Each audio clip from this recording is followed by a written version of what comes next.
Hey there. What's up? Sean Terry here. I'm going to go over here in the room and tell everybody on chat that we are live. We are live. Refresh the.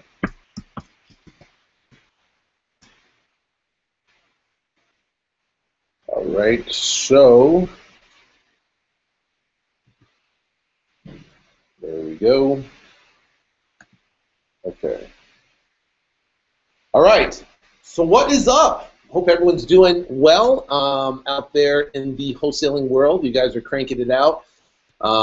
Your marketing, making offers, talking to sellers, selling properties, and getting rich. So it's either or, you know. So had an awesome summer. Went out to my beach house for the month of July, which was just amazing, and it's great because one thing about this business, and people go, obviously there's when you first start, and you're going out to get your first deal, you doubt first off that it can even happen for you. So you're like going, will this work? And you got your friends and your family and your relatives that are making, $50,000, $60,000, $70,000 a year, and you're going, what are you doing? What are you pursuing, right?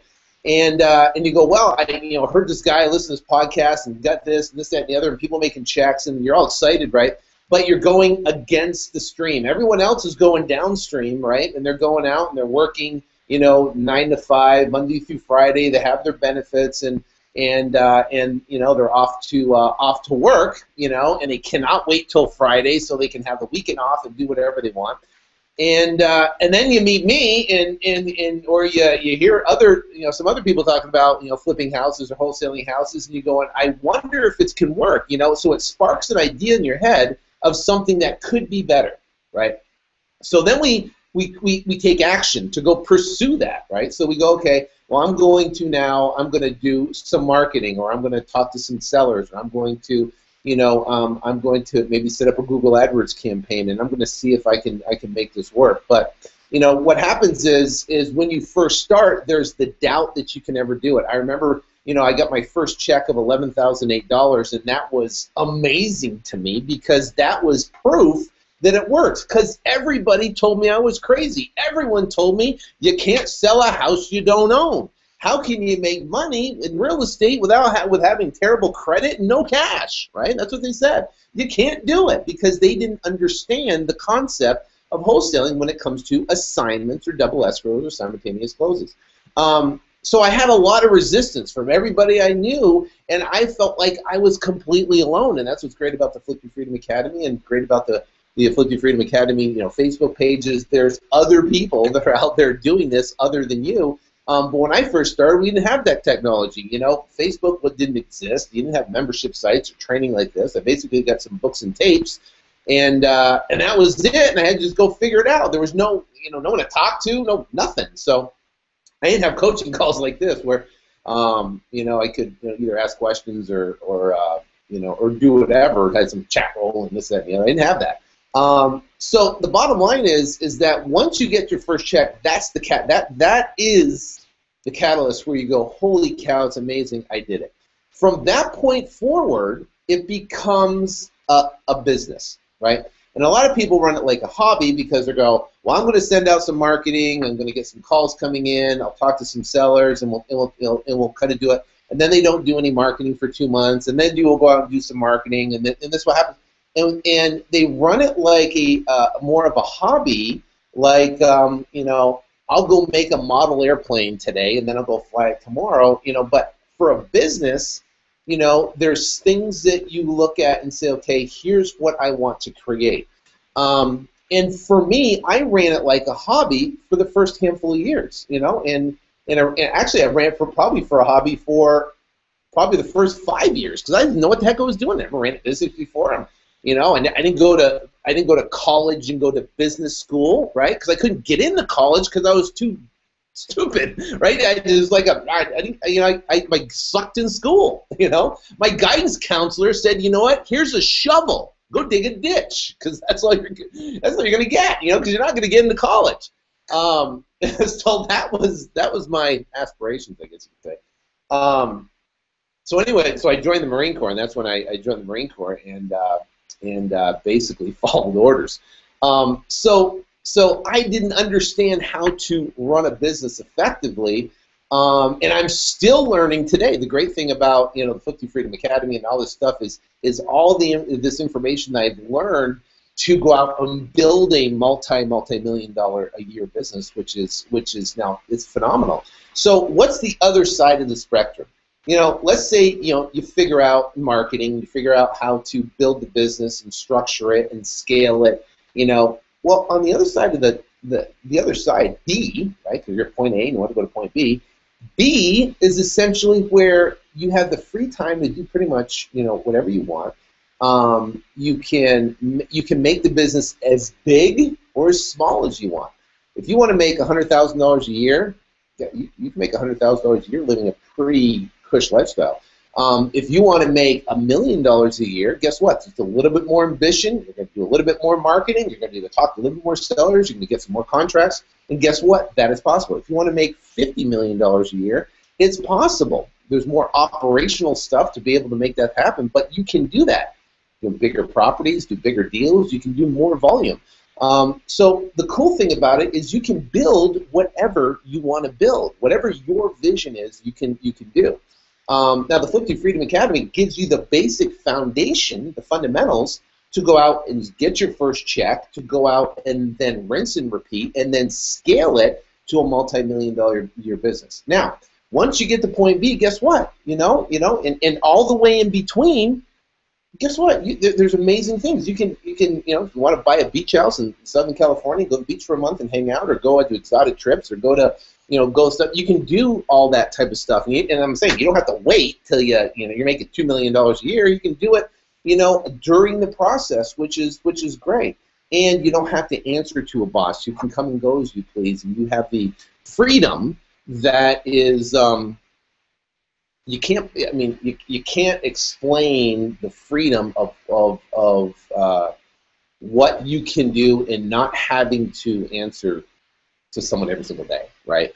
Now, is there an element of risk, right? As a business owner, there's risk, right? You put marketing dollars out, which is risk capital, and you're hoping, right? See, I don't hope, I know, because I've been doing this long enough, but you're hoping that you get leads that come in, and you talk to sellers, and you can scale it from there. But the bottom line is once you know your numbers, then this business becomes incredibly scalable. Now, so what I want to talk about today, there's a couple different things. First off, if this is your first time on the call, thank you so much for being here. You can go to flip2freedom.com. I have over 120 different podcast episodes, or you can go into iTunes there, and you can download and listen to the podcast. I haven't done a podcast episode over the summer here because I've been at the beach. So I'll be starting up doing podcasts here and get that going for you.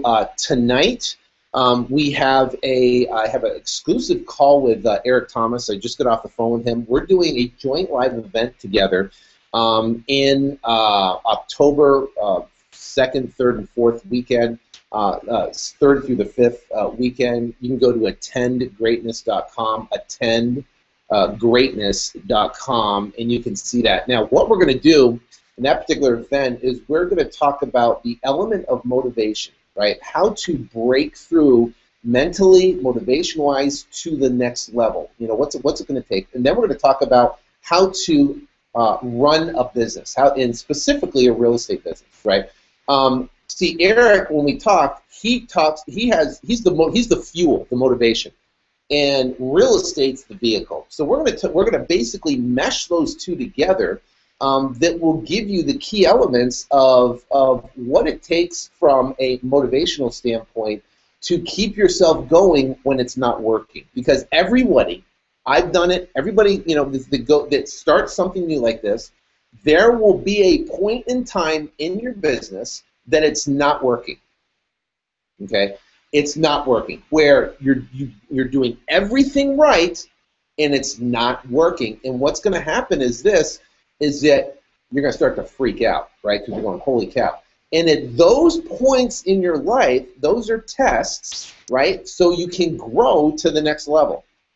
So we've got two different things. We could scale back, right, and not have faith, or we can have faith and keep pushing through it, right? You know, but those lull periods, right there are the tests that separate the greats, right, from people that are just going to quit and go back to their job, right?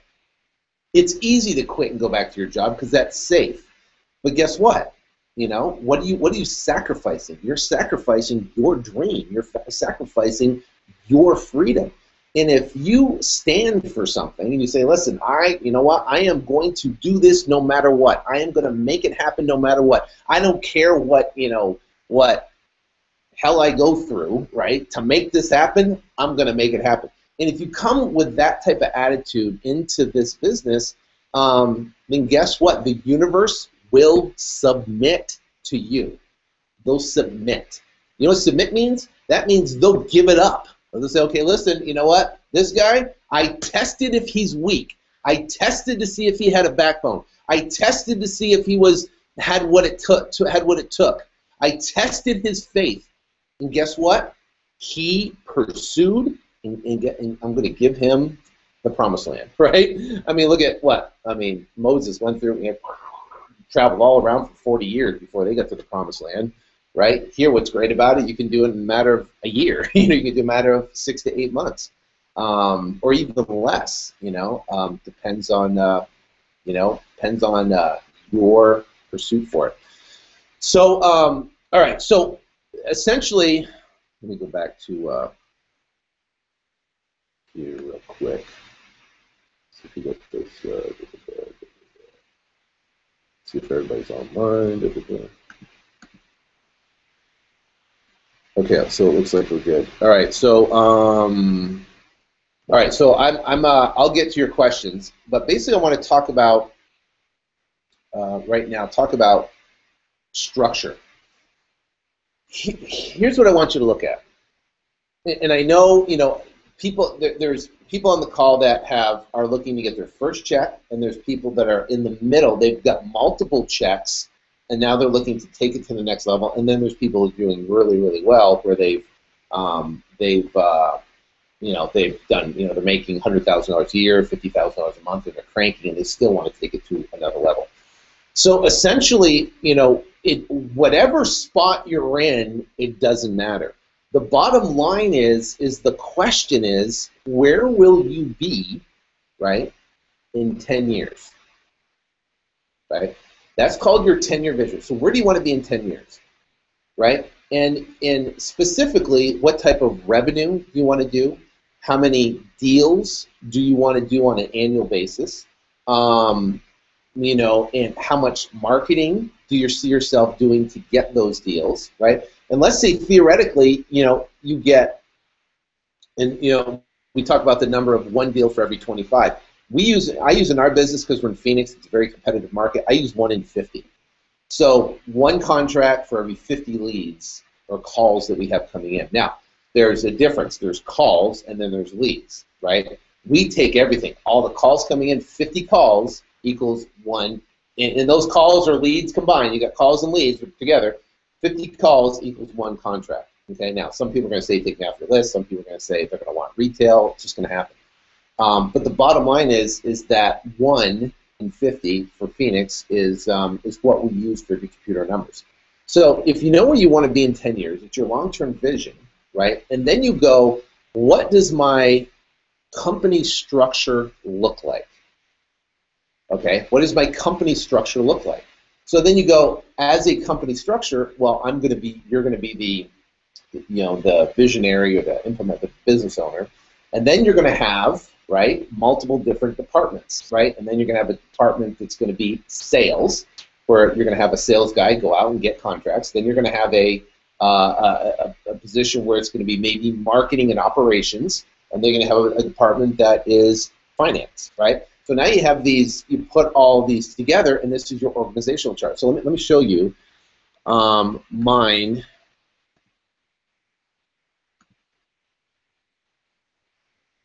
If you guys can see it. So this is my organizational chart of what it looks like. So here's what it looks like, pretty, right? Here's the notes. So I'm essentially the visionary implementer, and this is for the real. Stan is the chief operating officer, and so this is a particular seat, and he's in this seat. And then we have Steve is a sales rep for Arizona, Steve Trees, and then lead manager. Right now we just changed to Jerry Beth.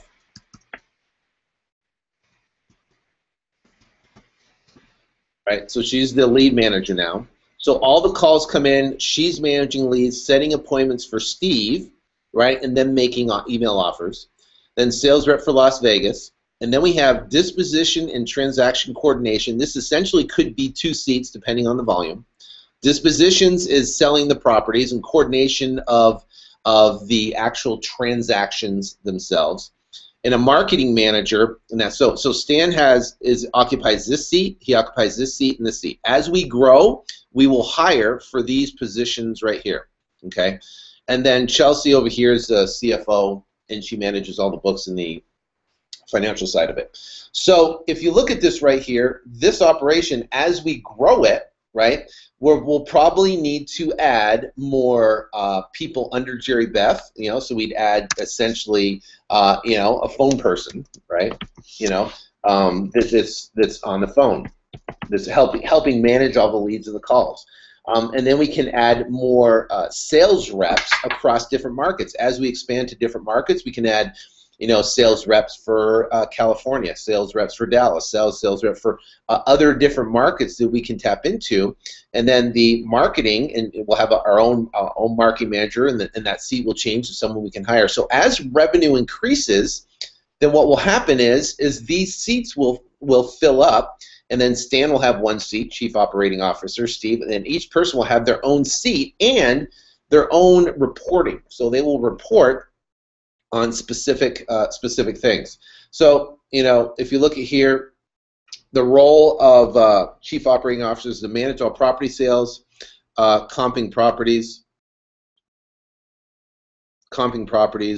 right here, managing transaction closing, managing marketing campaigns, working with bird dogs, and the reporting total revenue for last week, total expected revenue for the coming week. So we know, so every single week we do a meeting at 9:30 and we sit down and go through these numbers. Okay, great. What's the total revenue for last week? Boom, reports a number. What's the expected revenue for the coming week? Boom, reports a number. So I can basically have an understanding of exactly where we are, you know, during the production here. So then we have Steve, right?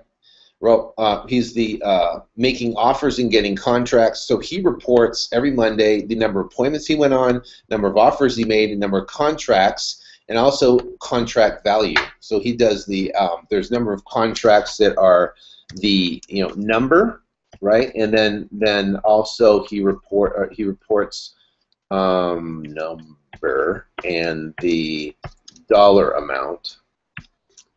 So he reports both number of contracts on a number for the dollar amount.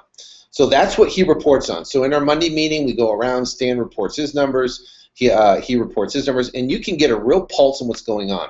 Now, here's the deal. What if you don't have a team, right? What if it's just you? That means you are in every single seat, right? You're running the finances. You're the visionary implementer. You're the chief operating officer. You're the outside sales rep. You're managing all the leads, right? You know, you handle dispositions, the sale of the property, and the transaction, right? So what happens is you're looking at this is where you're going to go when you're building it out. But then once you know where you're going, you can define each role, right? Each role, and then as you increase in revenue, you can hire for those positions. You know, so here is a role: schedule property email blast, talk to all buyers, sell properties, update database, whiteboard, client relations, reporting number of closings that we have scheduled for the week. The marketing manager would be role: manage all marketing campaigns, find new sources of marketing, manage online marketing, reports number of leads we have and number of postcards mailed.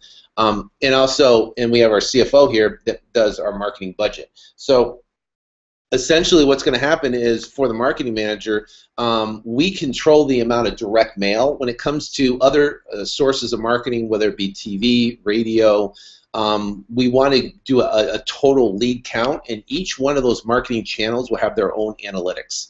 So if we drop 25,000 mail units and we get 200 calls, we want to see what the response rate is for that particular postcard. So we have internal analytics on each one of our marketing campaigns that we have. And then we have here, Chief Financial Officer, pay the bills, keep all an income and expense statement update, and their reporting is total dollars spent on marketing, weekly income and expense. So we can see exactly where we are for cash balances. We can see a P&L, a standing P&L on a weekly basis. So now you have a 10-year vision.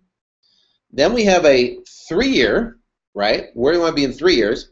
Then the 3-year translates to a 1-year, and a 1-year breaks down to a quarterly, and then a quarterly breaks down to a monthly, and a monthly breaks down to a weekly. So think about it. If you have a 10-year goal and it's broken down to a 3-year, broken down to a 1-year, right? So you do an annual, where you want to do annually. Then you break annually down to a quarterly, and then quarterly down to monthly, and your goal is to do $100,000 or your goal is to do $1 million, you can figure out exactly how many leads that you need, right, to generate that amount of revenue. So let's look at it. So if you wanted, let's say if you wanted to make $500,000. So no, kill that. Delete. Okay, so $500,000. I'm going to blow this up. Okay, so let's say if you want to make $500,000, right? So then you have to figure out what your average deal is. So let's say your average deal size is say $7,000. Okay, so then you divide that. And you go, okay, to make $500,000 a year, right, I've got to do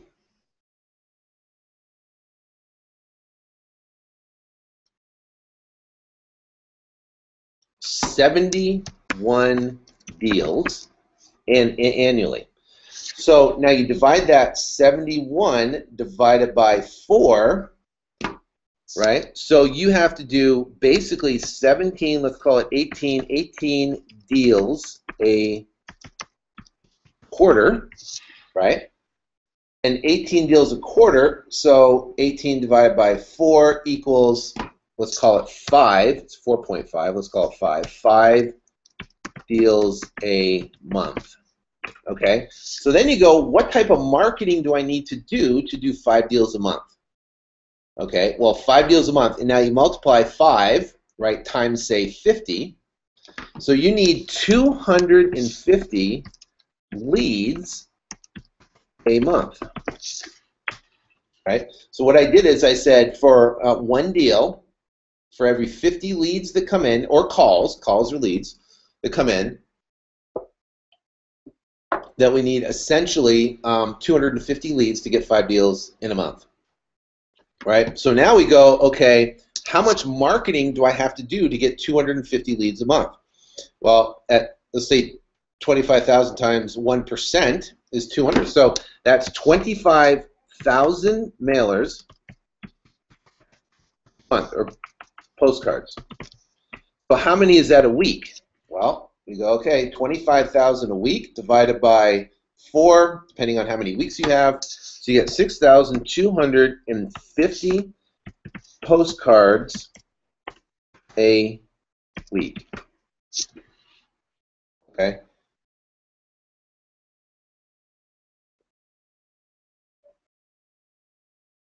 So essentially, if you mail 25,000 postcards a month, right? And you multiply that times 12, multiply that, times 0.4, let's say they're 40 cents a piece, you can get them cheaper. That equals what? So we got 25 times 0.40, we've got basically 10,000 right?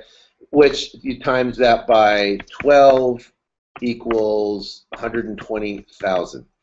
So there's $120,000 annual ads, marketing spend, right? And your net revenue would be the 500,000, minus the 120.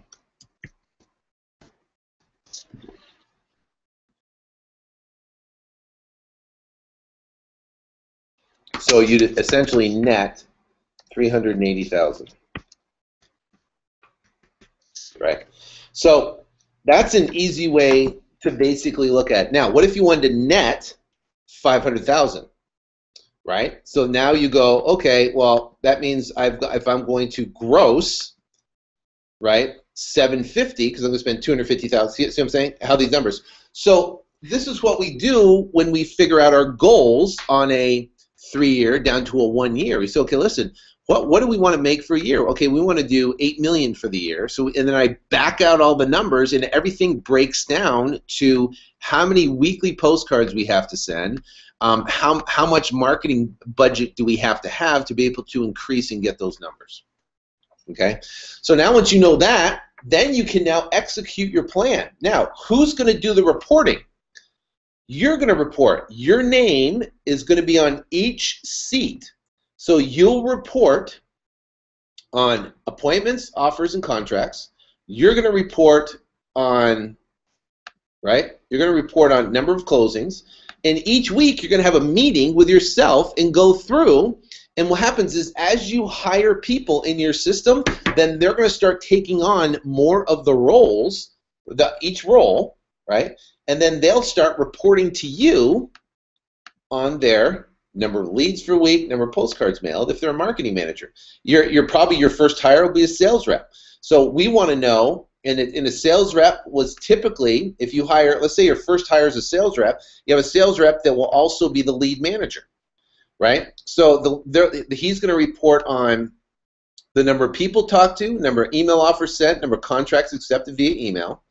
Right? The responsibility is enter all data in the Podio, set up appointments for sales rep, and send up. So he's going to have 2 seats. If you hire a salesperson, they're going to have 2 roles. They're going to manage leads, and they're going to report on these numbers, and also they're going to go report on the amount of appointments, offers, and contracts that they got, contract number and contract value that they did. So every Monday, let's say you meet with them on Monday, right? You're going to have your sales rep. Guess what? You're going to sit down, and they're going to report on these numbers, and you'll be able to track specifically exactly where's your company going, and if you're going to reach your annual or quarterly goals, and you can adjust accordingly, literally every week, which is pretty cool. So this is how you look at the bigger picture of how you want to basically scale your business, and it's all numbers. It's all numbers driven. Everybody has a number. I've heard this story from a gentleman by the name of Gino Winkman, who wrote the book Traction, and in the book he talks about Charles Schwab way back when owned I don't know if it was a oil refinery manufacturer or whatever, and what happened was they had the night shift, and they had this manager that was in charge of this shift. And he was supposed to be one of the best managers, but they could not figure out. He tried everything. He tried everything he could for motivation. He tried everything he could to put performance goals and all this type of stuff with this team, right? This team of people that were making what's called heats, and they would do a certain amount of heats, and they were doing 2 and 3 and 4 heats a night on their night shift, and he couldn't figure out what was going on, what was the problem. And Charles Schwab came in and said, "How many heats did they do?" And the guy said, "Well, we had a good night last night. We did 6." So Charles Schwab, what he did is he took a piece of chalk and he wrote on the entry door of this big factory a huge number 6 on the floor. Right? So then the night crew went home. The day crew came on, and they walked in the door and they looked down and said, "Hey, what the heck is that 6?" And they said, "Hey, the big boss came in and wrote the number 6, and number 6 is how many heats that the night crew did." So the day crew's like, okay, we're going to kick their butt. So they scratched out the number 6 and wrote the number 7 because that's how many heats they did for the day shift. Well, guess what? The night shift came in and looked at the number 7 and says, you know what? We're going to go out and beat them. So they come in and then they do 9. So they scratch out the 7, they do 9. The most that they've ever done. And they go, holy cow. Day shifts comes in, and they look at it, and they bust out. They work harder than ever, and they crank it out, and they get 11 heats, which is unheard of. And what happened was the idea is they took that night shift that was the worst into the best by tracking numbers, providing accountability, and providing competition.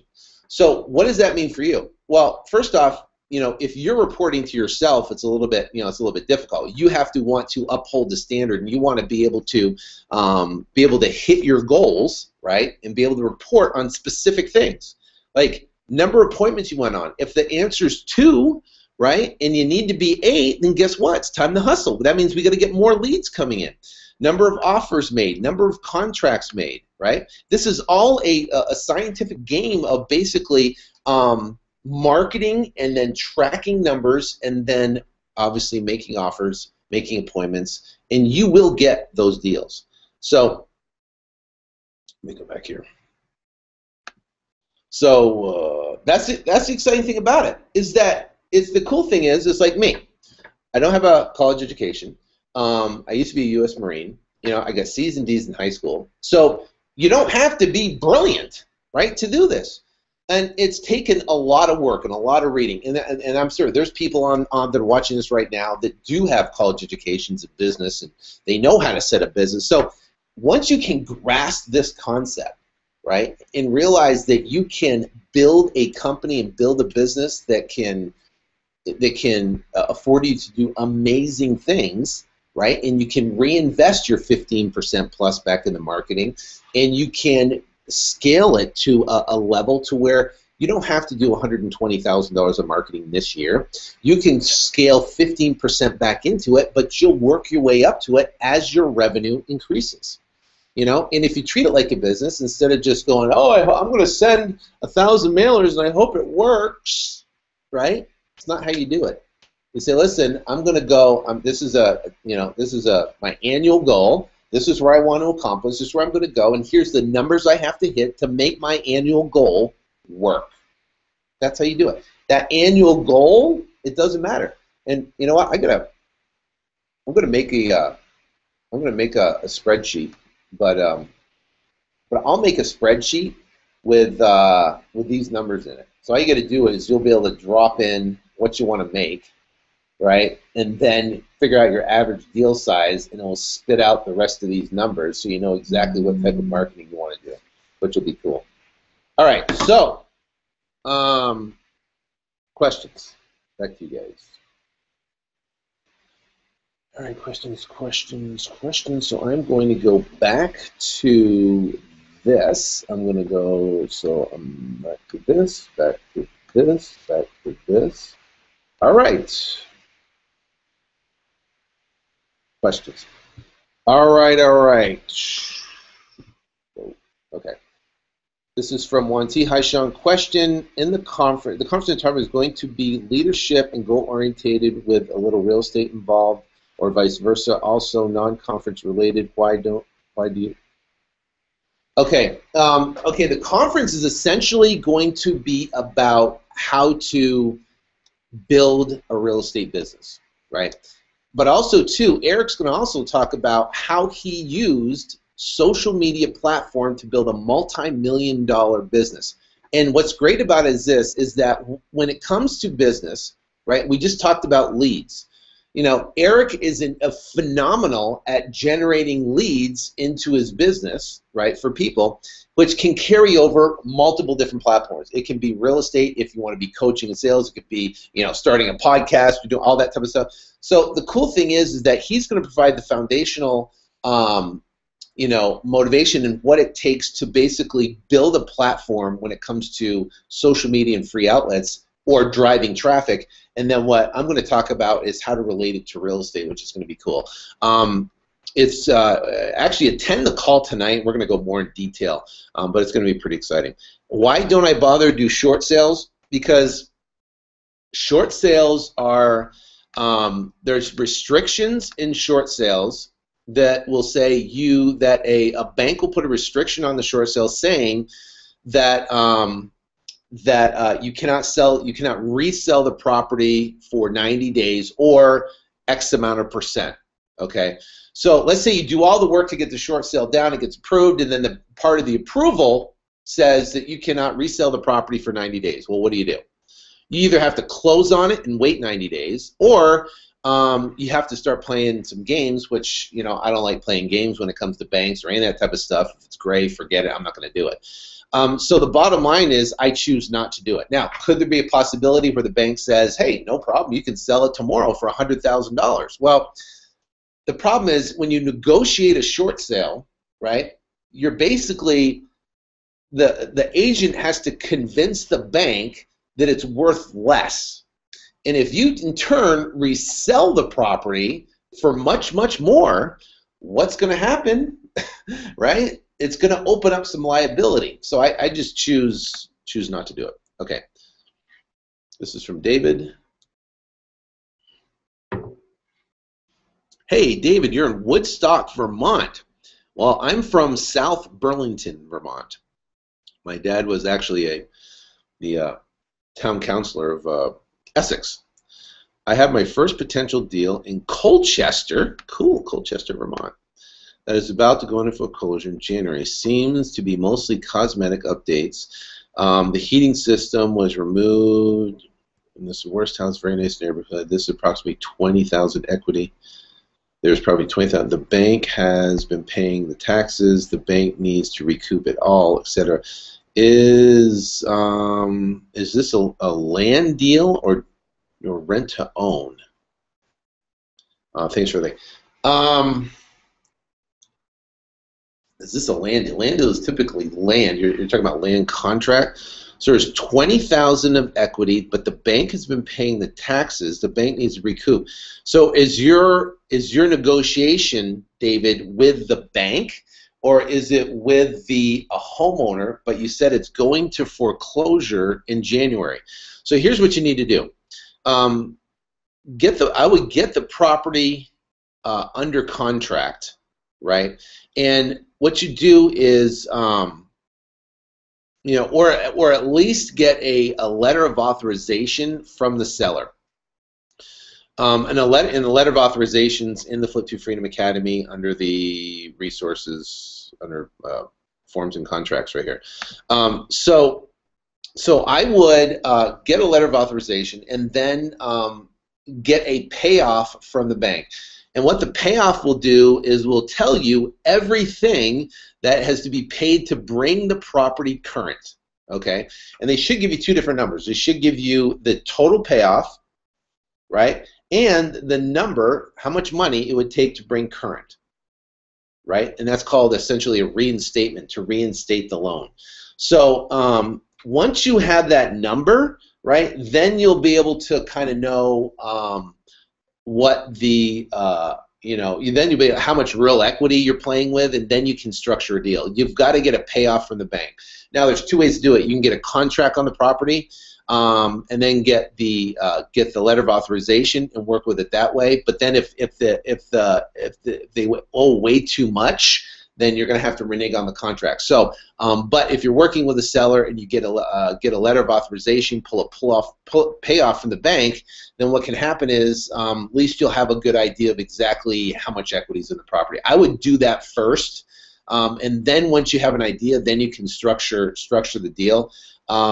Once you have that information, put a support ticket request in here, or actually, you know what? Post it on the post it in the Flip2Freedom Academy Facebook group, and then tag me in it, and then I'll look for it. See if I can answer it for you once you know what the numbers are. Okay, this is from Any Help One. It says, Sean, please help. I have a nice deal under contract with my seller who wants her loan paid off completely. I found a pre-approved retail buyer that wants to buy the home for $20,000 more but wants to use FHA financing. The problem is that the new FHA guideline does not allow me to do a double escrow because there are seasoning requirements for 6 months. So that is out more in a sec. Okay. Any help one, your buyer has to be a cash buyer or a buyer using hard money. Okay. They cannot. I don't sell any properties to conventional or FHA finance buyers. It has to be a buyer. So, and also your seller also wants the loan completely paid off. So there's two ways to do it. One is you can get a contract with the seller, right? It sounds like you do. You have the property under contract, and then you can bring in a partner. Okay, in your area. So a partner puts up the money for the deal, you know, and then the FHA financing comes down and they can close on a deal. Now, from my understanding, right, unless they change this, because I don't do a lot of selling to FHA financing, that once if your partner closes on the property and then immediately resells it to your buyer, I believe that can happen. But I know you can't do double escrows. But I would find out first, talking to a lender, to see if that is possible. So you're going to talk basically to the buyer's lender and say, listen, if I close on this property that I have under contract and then resell it to your buyer, because you're talking to the seller's lender, you know, will there be a seasoning issue? And the FHA lender for the seller or for the buyer will tell you yes or no. If it's no, then you can line up a partner that can close on the transaction. You can resell the property and split the profits. If there is a seasoning issue, then abandon that buyer because you can't sell to them, and then try to find another buyer that's either going to pay cash or, you know, cash or hard money.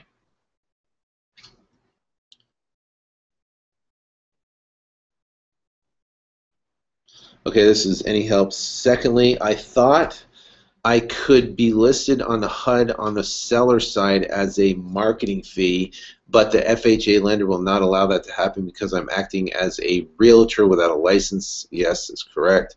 I thought about getting a realtor to work with me and my seller to pay me closing costs, but FHA will allow 7% to realtor max commission. The buyer has a realtor. Here's the thing. When you start playing games like that, it opens and any help one, those are games, okay? When you start playing, put you on the HUD, trying to pay out a closing, I don't do that, okay? It's gray area. You can get in trouble from FHA. You can get in trouble, you know, by doing stuff out of closing. If the buyer buys a property and then forecloses, they can do an investigation and look through the file and find out there's money being paid out of escrow. You can get in trouble with the Board of Realtors for acting as a realtor and getting a fee. So the bottom line is you have to sell to a cash buyer, sell to a buyer that's hard money, right? Or you have to get a partner, just like we talked about, that can close on the deal. You close on the deal. You both close on the deal, and then resell it to your buyer as long as there's no FHA seasoning issues, and the only person you can talk to is the seller's lender that will give you clarity if there will be an issue of you closing. If for some reason he says, yes, there is an issue, I would abandon that buyer, right? Don't start jumping through hoops to make things happen. It's not worth it. Find another buyer, find another property, and then move on. This is from Dave Block. Question: all the deals that you have on Flip2Freedom, can I use those forms here in Vermont? Yes. My biggest fear is being sued. Hi, Sam, attorney or real estate agent who wants to bust my chops for McCrelly, Sean. Okay, this is from David. I would say yes, you can use the contracts. That's what the contracts are for. Make sure you have the out clause, contracts subject to partner's approval, contracts subject to valuation by buyer. And what those do are those are out clauses in the contract, and there's other multiple out clauses in the contract as well. Here's the thing,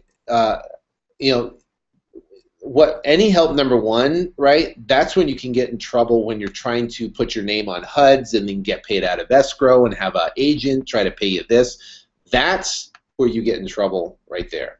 But if you're going to basically get a property under contract and resell the property, and you have out clauses in there and you get out of the contract, well, those properties are, that contract is subject to those things happening. Either be partner's approval, it could be a cash buyer's approval, or it could be acceptable valuation by buyer. And if you find that the valuation doesn't work right because the price is too high or whatever, then you have the right to back out of that contract with no liability.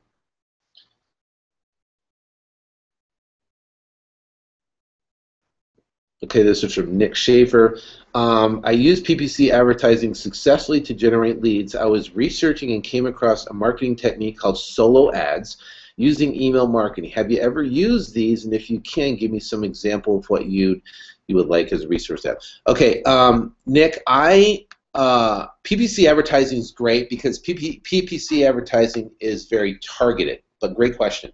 What happens is when someone searches we buy houses or we buy ugly houses or we sell my house fast or sell my house quickly, what happens is your ad will show up. It's very targeted. Someone's typing in that. A solo ad is basically a aggregator of email addresses, and the problem is those email addresses are not targeted specifically to a potential seller, meaning they might aggregate them from someone who is interested in weight loss, or someone interested in real estate, or someone interested whatever.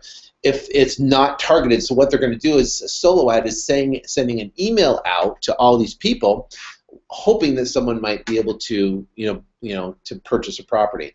Now, I use solo ads in my real estate, my information marketing business, because you can find targeted people that are seeking information about real estate investing. A lot of people don't put their name on email addresses or create a solo or an email list of people that are searching to sell their houses. So I'd probably pass on that if it was me.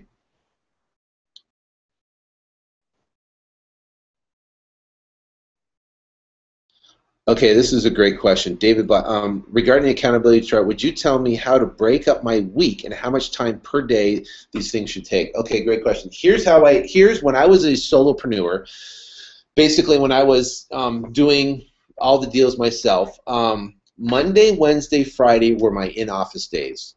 Okay, those are the days that I was in the office.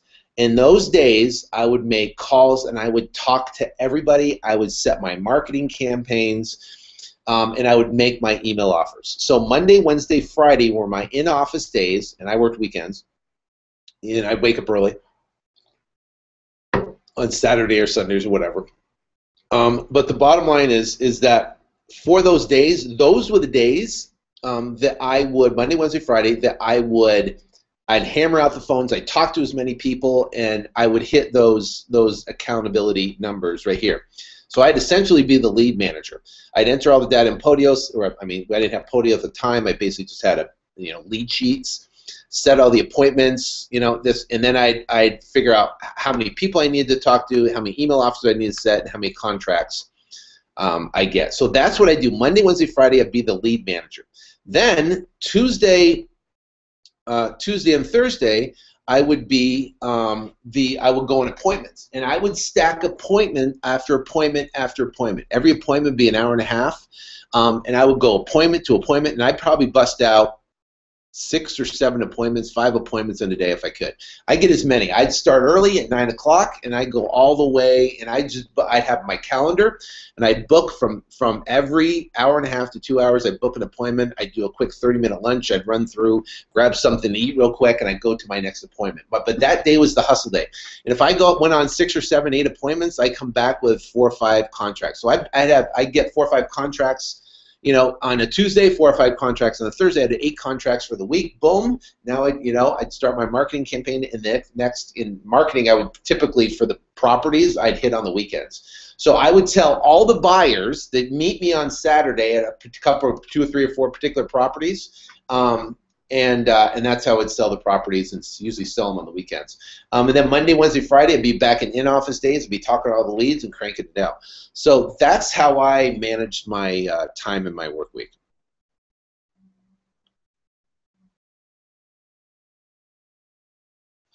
What? Hey, Sherry, are you going to give a copy of your accountability chart? Yeah, I can download it, and then I can make it available under this coaching video for a replay. So write that down for Chelsea. Accountability chart. Okay. Okay, question. Fastest, cheapest, free method to find owners of vacant, abandoned homes.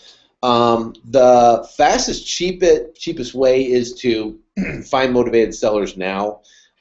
They have, you can, I think it's $9.97. You have unlimited access, and you can, or access to, you can download 12,000 names a month, and those will give the names of vacant, abandoned homes. The other way is you got to drive for dollars, and you got to is actually look for and find the vacant homes. Other than that, I have no other way of hitting vacant homes. This is from David. Will you share the personality types presentation ever? Yeah, it's in the Flip2Freedom Academy. I don't know exactly where. Chelsea, if you know where it is, can you chime in? Or Denise, if you guys can chime in the chat here. Yeah, it's in there. The personality charts and my presentations inside here. Where's the best place to get postcards for less than 40 cents? You can go, Patrick Battle, you can go, Go Big Printing has them for like 39 cents, gobigprinting.com/flip2freedom. Go Big Printing, this is where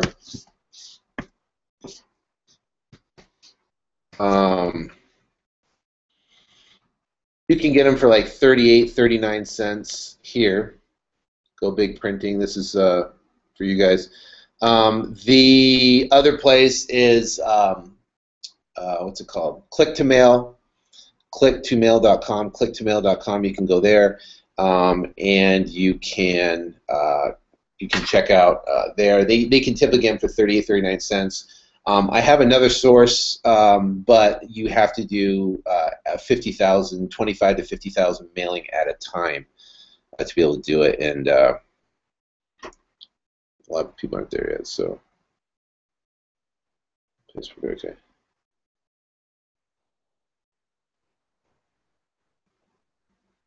This is from Makeba Hart. How do you stay consistent in your business where you can actually predict what happens and plan ahead like you were talking about? I have been tracking my numbers and they seem to always be inconsistent.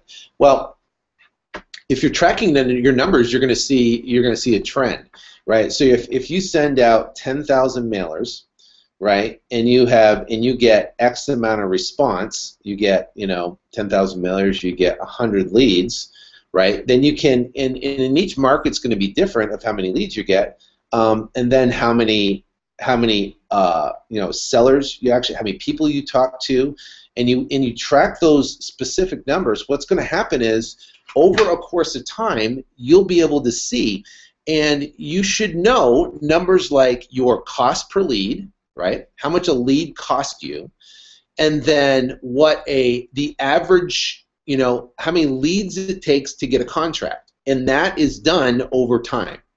Okay, so as you track, you should know those things, and you'll say it might be 76 leads to one contract. It might be 22 leads to one contract. But as you track your data, right, you'll know that, holy cow, that my marketing will produce X amount of leads, right? So if I drop 10,000 postcards, I can expect 50 calls, 100 calls, 200 calls, whatever the number is. And then you'll know how many leads, right, it takes to get a contract, which is a key number. So you know that if I get, and then you're coming into your prediction, right? So you're thinking that, okay, holy cow, if it takes me 57 leads to get one contract. Well, holy cow, I need to increase my leads, right? Right, to be able to increase my revenue. And then you know your average deal size. You know, what's your average deal size? And your average deal size is $8,800. Well, then you have all the numbers you need. That's it. You know how many leads it takes to get a contract. You know your cost per lead, what's going to cost you to actually get, you know, a per lead basis. And then you can look at different marketing channels. So you go, okay, what about Valpak? You know, we're looking into Valpak right now. What about putting ads on TV? What about radio, right? Then you can look at your acquisition cost per lead, right? And if your acquisition cost per lead is $300, right, you look at Google advertising. If it's $300, but then you look at radio, and you go, you do a radio test, and it's $1,000 per lead, then you're going, well, maybe I'm not going to do radio because that's not going to be profitable. And that's how you can look at different marketing channels and test different marketing channels on a cost per lead basis, and to increase that lead count.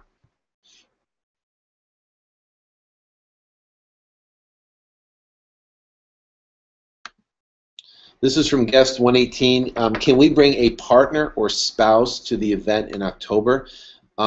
Yes, you can. We haven't announced that yet, but we will. So go ahead and register, and then submit a support ticket to Nice if you're listening that you want to bring a guest. And then we need the guest name and email as well.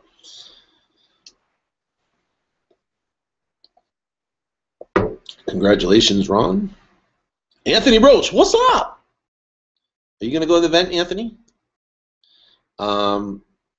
Okay, question. Can the buy and sell contracts that are in F2F category be used for all types of properties, single family, income, multifamily, and commercial? Also, can they be used here in Los Angeles and in Texas, Georgia, Florida? I really want to pump out more offers. I'm using these to be. I would not use them for income, multifamily, land, and commercial. I would not. I would specifically only use them for single-family houses. I would use the other contracts because there's a lot of other things to look out for when buying land and buying multifamily and income properties and single-family. So to answer your question, don't use them for those. Use them for single-family. Most states have a board of realtors contract for each one of those sectors. Also, can it be used in Los Angeles? Yeah, the single-family resident, that contract in the F2F can be used in those other states. I really want to pump up by using these 10-page contracts or houses. Yeah, I would just, for single-family houses, and you're pumping out contracts and offers, we pump them out and use them all across. Just use for single-family houses. We just use the same contract that's in the academy. Okay, this is from guest 400. Hello, Sean. What books do you recommend to provide detailed home repair estimates? Well, I don't really have I wouldn't get hung up. As a wholesaler, now, if you're a fix and flipper, then you're really going to you want a detailed home repair estimate. You know, if you're a fix and flipper, you're going to want that. But the problem is this, there is no book, a cross-line book that will give you pricing, because each market's different based upon labor cost, based upon contractors and stuff like that. So the best way to get an idea of what it will cost is actually have a contractor come out to the house, walk through what you want to do to the house, right? Do you want to put 8-inch baseboards, granite countertops? Do you want to put stainless steel appliances? Do you want to fix the roof? Do you want to do an interior paint job? Do you want to do an exterior paint job? What about landscaping? You know, what about fixing, irrigation for the landscaping? All those are different type of things that are questions to essentially renovate the house up to, 2014 standard. So there is no book, and I wouldn't look for a book. But here's what I want to understand, is that as a wholesaler, right, I never bring a contractor to a house, get a detailed quote, and then give it to a buyer. And here's why. Because some of my buyers do the work themselves. Some of my buyers work with large companies, right, that come in and do the work. And then some of my buyers have mom and pop, local guys that are licensed that come in and do the work for half the price a big company would do. So if I go out there and I give a price, what's going to happen is you don't really know what the person might other use. So the best way to do it is forget the price unless you're going to do it yourself, like I said, and use a generalized idea. So you say if the house is trashed, use the square footage of the property times maybe $15. If the house is in fairly good condition, but it needs to be updating, maybe use the square footage of the property times $10. Okay, and that will give you a general idea of when you are now selling and pricing your property to sell of an exit price. This is look at Module 5, David. I'm not positive, but I think that's it. What's the fastest and cheapest route to find owners of vacant homes? Already said that one. Last month I sent, first week, 1,000 mails. I got 34 phone calls, and I got 1 deal from that. There you go. Okay, so you got 34 phone calls off 1,000 mailers. Now, what if you send? Okay, here's one. Second week, send 1,000 mailers. You got 12 calls and no deals from that mail campaign. Third week, that 1,000 mailers is 27 calls and no deals from that. So, but now you've got 3 weeks of data. So now you've got 3,000 postcards. You've got 34, 12, and 27 calls and 1 deal. Right?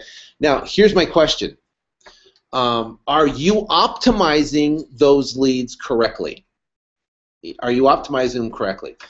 And here's the rule of thumb: every lead that says take me off your list, they come off the list. Everybody else gets a written email contract if we determine that there is no motivation. If we determine there's motivation, then an appointment is set. Okay, so you've got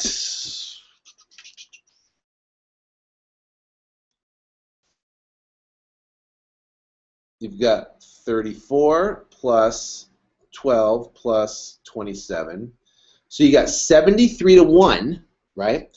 Now, as a new person getting started, I'm going to be better optimizing my leads for results than a new person will. So this is why I've implemented, right, and implemented with my staff, that every single lead that comes in, right, excluding the people that say take me off your list, will get a physical written email contract. If they get a physical written email contract, then we just got to, we sent out, I don't know what, 20 contracts yesterday and got 1 back. It came at a great price. So when you send out contracts, people that you don't think are motivated, they'll either send back their contract or it will open up for negotiation.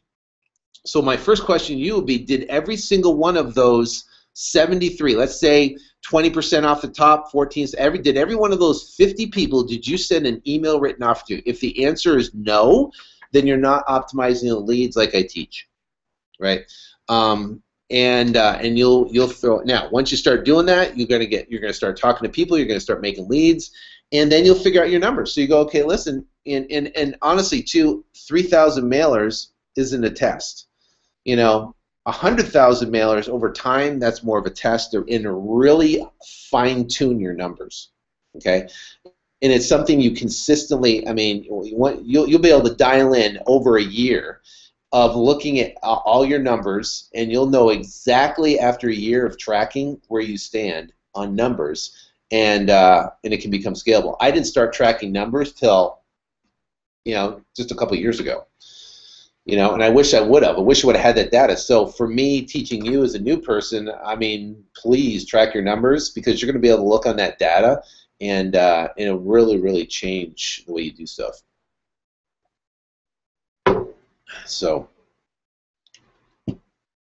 how do I feel about Craigslist scrapers, those that scrape FSLB properties and automatically send emails to them and send? Joe McCall does a lot of that. I have never done it. To me, it seems like a lot of busy work for people that, if they email back and they want to they want to do something, then great. Obviously, that's it. But I would try it. If you can get good leads there coming in from it, you can get a deal from it, great. So, try it out. I don't do it. I know Joe does it, and Joe McCall does it, and he gets deals from it.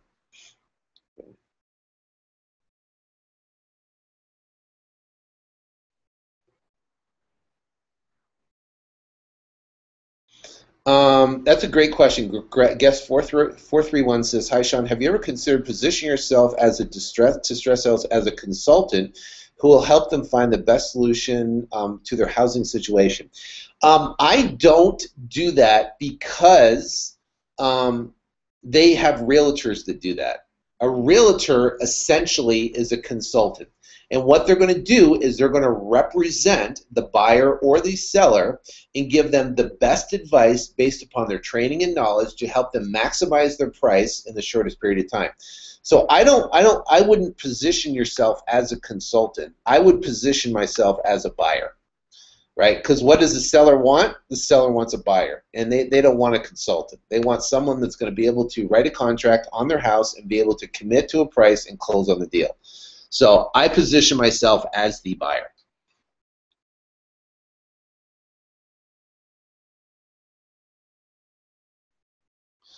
This is good. Sean, what do you recommend with pretty houses but discounted with high equity? That's a good question. Pretty houses with high equity that are discounted, those are phenomenal. You can get them under contract, and the cool thing is you can sell those for a premium. You can sell those for a premium. Now, here's the thing. Well, let's talk at market analysis. Okay, how do I determine our pricing model? Because pricing model is incredibly important. You may price, and what's the rule of thumb?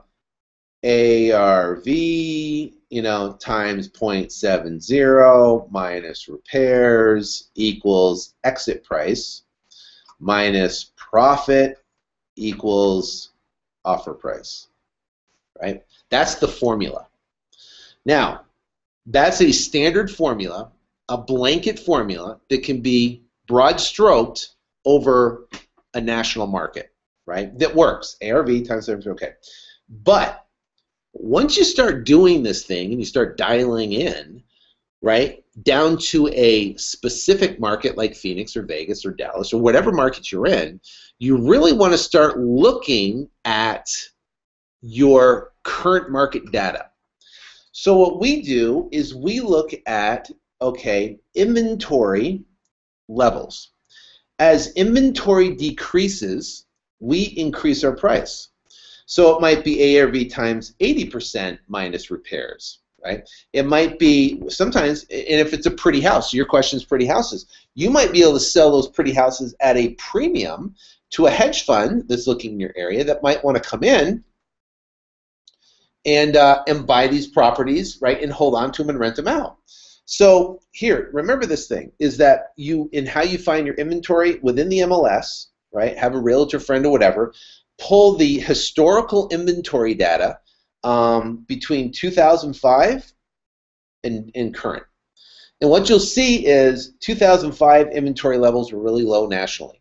And then 2006, 7, and 8, 2008, 9, and 10, inventory levels spiked to like a 5 to 6 year supply of inventory on a national basis. Now, I would break this down to just your local market. But what you'll see is now, since 2010, 11, and 12, inventory levels have decreased to where we now are in a stable market. So Phoenix, Arizona right now, in 2005, there was 5,000 units on the market. In 2010 and 11, there was 55,000 units on the market. A historical high amount of inventory in 2008, 9, and 10. Then it slowly started dropping, so we're at 28,000 units on the market. What we do is we track inventory numbers on a monthly basis to determine the supply and demand factor. Okay? So what happens is this, is if we see inventory levels dropping, another number we track, dropping, well, holy cow, guess what? We can increase our pricing.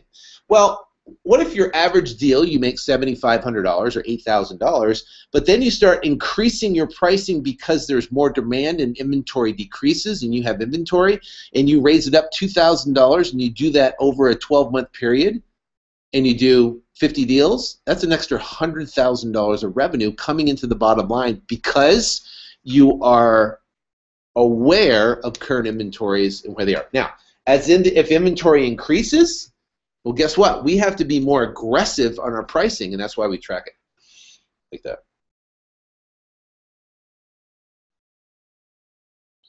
All right, Richard, I have tried to add my VA to my Podio account. I sent out her an invitation. She never gets it.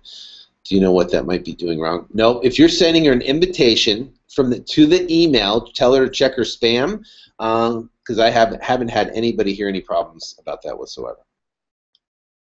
And then I would, reach out to Podio, because it's either in her spam, it's in her junk folder, or something like that, or she's just plain stupid. That's the only thing I can think of. Do you have pre-written emails that we can send out to our autoresponders to sellers? Yeah, it's all in the Academy.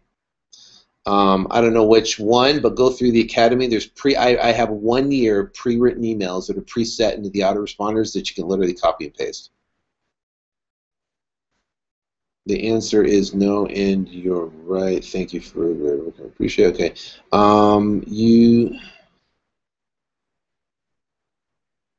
You said that you go after PND that are 30 pre-notice of defaults, so pre-foreclosures that are 30 days a day from sale. Do you have much success with seeing that these owners may be upside down 30 days? Okay, there's two parts to that search, Richard.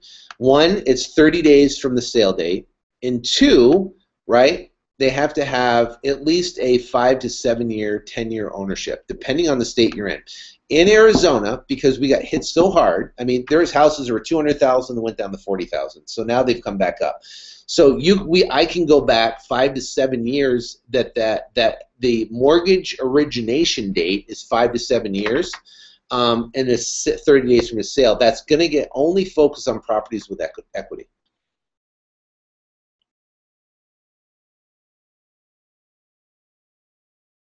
Okay, no problem. Guest pre-written emails, module 7, 1 year seller automation. Okay, thank you so much, guest 775.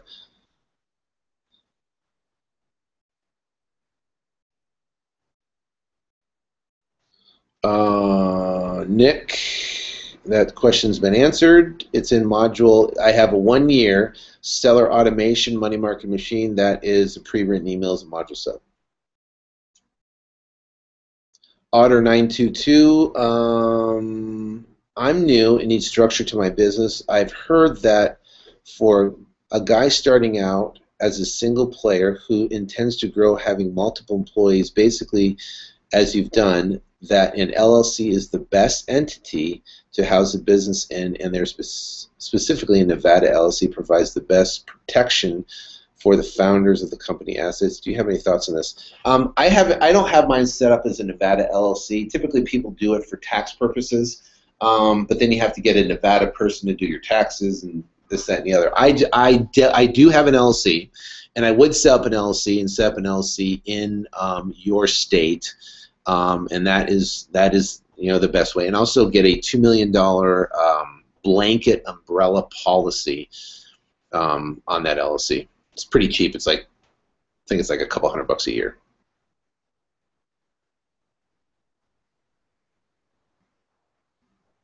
Okay, this is from Joseph. What is the current formula for pricing in Phoenix with current inventory numbers? Our current pricing and inventories is we'll sell stuff depending on the condition, between 68 to 75% of a retail value. So we'll try to find a comp that's retail within a 1 mile radius, right? That's closed in the last 90 days, or that's listed or pending. Okay, to give an idea of where the market is, and then we'll price it anywhere from 68 to 75% of that number.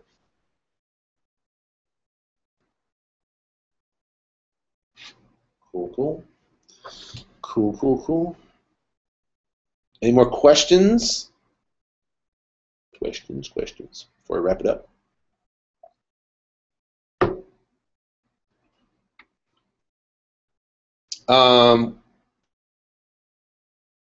What is the best email? If email to me, the best way is just go through the support and I'll get it from Denise. If I give out my email to everybody, then I won't get anything done.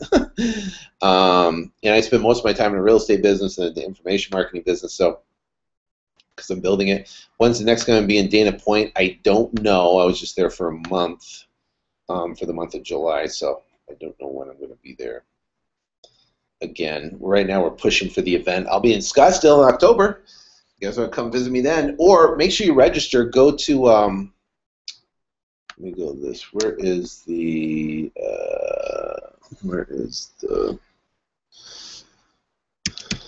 Webinar Jam login? I'm going to give you guys a link to register for tonight's call. Login. Boom. Get your links. Copy. Academy. Red.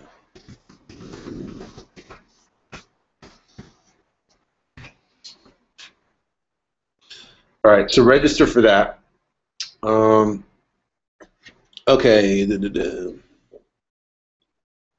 Okay. This is from.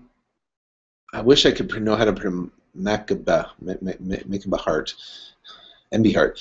Have you ever tried door hangers? I remember you talking about how you used to knock on doors. I'm just curious to think of a great marketing technique to get sales. Okay, here's the deal. My main sources of the highest successful marketing is as number one, Google AdWords. Number two is postcards to sellers, right? To either absentee owners, I'd start with first. And once you hit all your absentee owners, right? There's inheritance list is great, you know, is a great marketing channel. Tax, default tax, you know, where they have a delinquent taxes. You can get those from your county courthouse. That's a great list to hit. Makiba.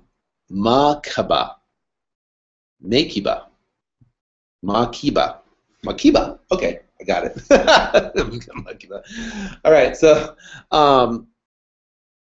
anyways, the Makiba. So once you max out all those channels, right, then start testing and trying and this, that, and the other. I would say once you have a fully optimized Google campaign, and once you're going out and hitting all your postcard and to everyone, and once you're doing that stuff, that's where you want to spend your money. Because I've tested radio, TV, everything. Those channels are the lowest cost per lead that you can get that produces the highest amount of revenue. That's where the core of my business is around. And if I went to your market, that's where I'd max out all those channels completely.